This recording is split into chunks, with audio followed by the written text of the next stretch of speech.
बहुत समय पहले की बात है। एक घना जंगल था जहाँ तरह तरह के जानवर रहते थे।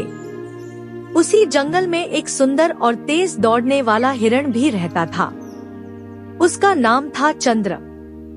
वह अपनी चपलता और बुद्धिमानी के लिए प्रसिद्ध था।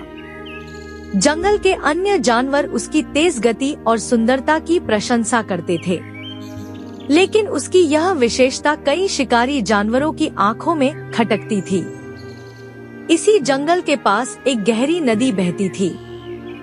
इस नदी में एक खतरनाक मगरमच्छ, जिसका नाम कालिया था, अपने परिवार के साथ रहता था।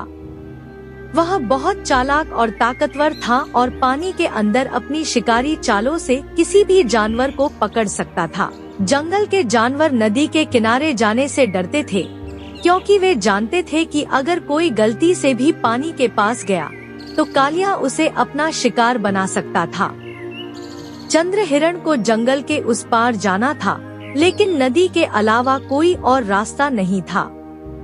वह जानता था कि अगर उसने नदी पार करने की कोशिश की तो कालिया मगरमच्छ उसे आसानी से पकड़ सकता था।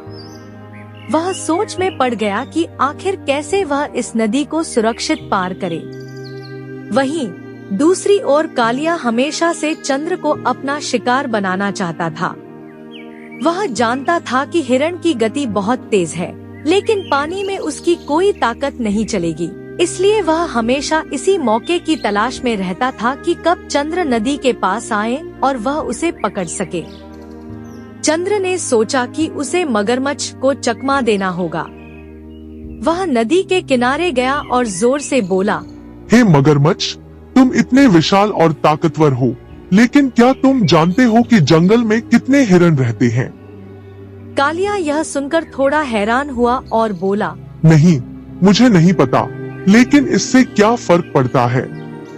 चंद्र ने चालाकी से कहा, हमारे राजा ने जंगल के सभी हिरणों की गिनती करने का आदेश दिया है। वह जानना चाहते हैं कि कितने हिरण हैं और कितने मगरमच्छ। इससे पता चलेगा कि कौन अधिक शक्तिशाली है। मगरमच्छ यह सुनकर सोचने लगा कि अगर जंगल के राजा को यह गिनती चाहिए तो उसे इसमें सहयोग देना चाहिए। वह बोला, अच्छा, फिर मुझे क्या करना होगा?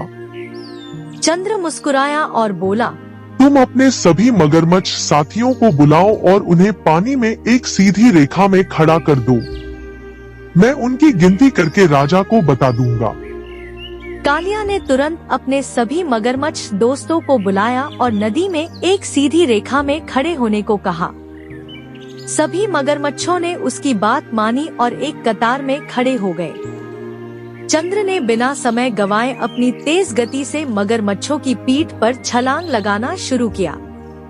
वह एक एक कर मगरमच्छों की पीठ पर कूदते हुए नदी पार करने लगा। जब वह अंतिम मगरमच्छ के पास पहुंचा, तो वह तुरंत जमीन पर कूद गया और जोर से हंसते हुए बोला, तुम सब मूर्ख बन गए।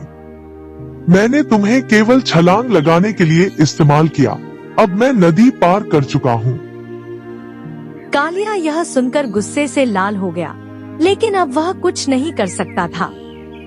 उसने अपनी मूर्खता को समझा और बाकी मगरमच्छों ने भी यह महसूस किया कि उन्हें एक चालाक हिरण ने धोखा दे दिया।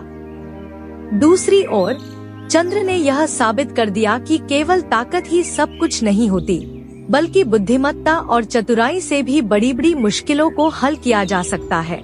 इस कहानी से हमें यह सीख मिलती है कि संकट के समय केवल ताकत ही काम नहीं आती, बल्कि बुद्धिमानी और सूझबूझ से ही असली जीत मिलती है।